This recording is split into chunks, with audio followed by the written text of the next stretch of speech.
සියාතු සීයා. ඔන්න යාළුවනේ අත්තම්ම අදත් ඔයාලට ලස්සන කතාවක් ගෙනාවා. සියාතු සීයා කියන්නේ මේ ගමේ කා අතරත් ප්‍රසිද්ධ චරිතයක්. හැමදාම උදේ පාන්දරම ගම වටේ ඇවිදින එක තමයි මෙයාගේ පුරුද්ද. හැබැයි එහෙම ඇවිදින්නේ ගමේ කේලම් හොයන්න. එහෙම හොයාගත්ත කේලම් එක දෙක කරලා ගමේ අය එක කියන එක තමයි සියාතු සීයගේ රාජකාරිය. අමරපාල ළමයෝ හේන පැත්තට යන්න නැහැ. මන්නම් මේ ඩිංගිරාගේ යන පැත්තට යන්න. පාතලැල දෙකක් කිල්ල ගන්න වෙන මොකටවත් නෙමෙයි. මුදලාලි දාන්න හොඳ තේ එකක්. තේ එකක් බීලම යන්න බැරිය. මොන බතලද? ඔය යන්න හදන්නේ කේලම් ටිකක් හොයාගන්නනේ ගම වටේ ඇවිදලා. අපි නොදන්න සියාතු සීයා.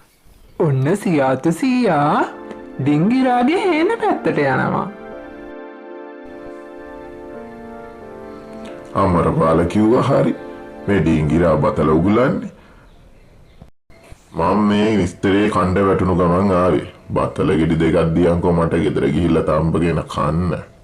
මට මොකෝ කඩෙන් ගන්නේ කියලා යබන්. අනික බලහන්කෝ උඹේ කොටුවේ සරු. උඹට මොකෝ ළමෙක් ලපටියෙක් ඉන්නේ කියලා මෙච්චර වගා කරන්න. මට නම එලවලු.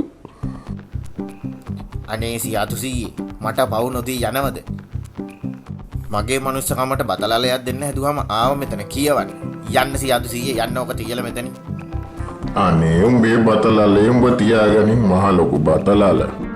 මොකද සීයේ මේ කෑ ගහ පාරේ? නෑදුවේ මේ ඩිංගිරාගෙන් බතල ටිකක් කිල්ලුවා. ඌ මාව බැනලා එලව ගත්තනේ. ඔන්න ඔය බතල ටික සීය තියාගන්න. ආයෙ ඕන්නොත් මට කියන්නකෝ. ඕනි තරම් අපේ කොරටුවේ බතල තියෙනවා. අනේ පින් සිද්ධ වෙච්චාවේ. සිරියාවන්ත කෙල්ල. මුළු දවස පුරාම ගම වටේම ඇවිදින සියාතු සීයා හැන්දෑවටත් කඩමණ්ඩිය ළඟට එන්නේ තවත් මොනවා හරි උපදෝපයක් තියෙද කියලා බලන්න තමයි. මොකද බං සියාතු කිරි ගන්නවත් බැරි වැස්සියෙත් තියාගෙන ඔය තරම් නැහෙන්නේ. එහෙමයි කියලා මෝ මස් කඩේට දෙන්න යමම.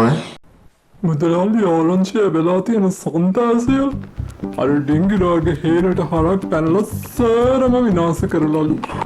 සියාතු කෝ මේ සියාතු ඊයේ හේනට සියාතු ආපු වෙලාවේ මම බැනලා එලව ගත්තා. මට හිතෙන්නේ මිනිහා තරහට හරක ලියලා සේරම ඉවරයි. ඩිංගිරා කඩේ ළඟට ඇවිල්ලා සියාතු සීයට බැන්න බව ඒ වෙලෙම සියාතු සීයට ආරංචි වුණා. ඉතින් එයත් ආවා මේක ඇත්ත නැත්ත බලන්න. මොකෝ බම් මේ උඹ මට කෑ ගගහ ඇවිදලා තියෙන්නේ. ඊයේ රෑම මගේ හරක මඩුවේ ඉඳියේ. මඩුවේ හිටිය හරක කොහොමද මගේ හේන විනාශ කරේ? සියාතු සීයේ බොරු කියන්න එපා. උඹ කොහොමද කියන්නේ මගේ හරකමයි කියලා? ඔන්න ඔය විකාර නවත්තලා මේකේ හොඳ වැටක් ගහන්න ලෑස්ති වෙයක්. නැත්නම් ඉතින් හෙටත් හරක් පනින එකනේ කරන්නේ. මාත් එන්නම් උදව්වට. නිකන් නිකරුනේ මගේ හරකත් බැනුම් අහනෝ මේ වැඩ නිසා. පව් අහිංසක සතා. ඔන්න ගණින් කෝටු ටිකක් ලෑස්ති කරලා. ඩිංගිරා හොඳට ගැඹුරට හාරපන්. එතකොට තමයි හයියට තියෙන්නේ. නැත්තම් ඕකුන් කඩලා දානවා. හොඳට හයියට හදාගත්ත නම් යකෙට්ටවත් කඩන්න බෑ ඉතින්. දෙන්නත් එක්ක කතා කරන ගමන් ඉදම වටේටම මෙහෙම වැට ගහනවා. බුදු අම්මෝ ඩිංගිරෝ මගේ කකුල මොකෙක් හරි කෑව බම් බලපන්. සියාතු සීයට නයා ගැහුවා සියාතු සීයේ.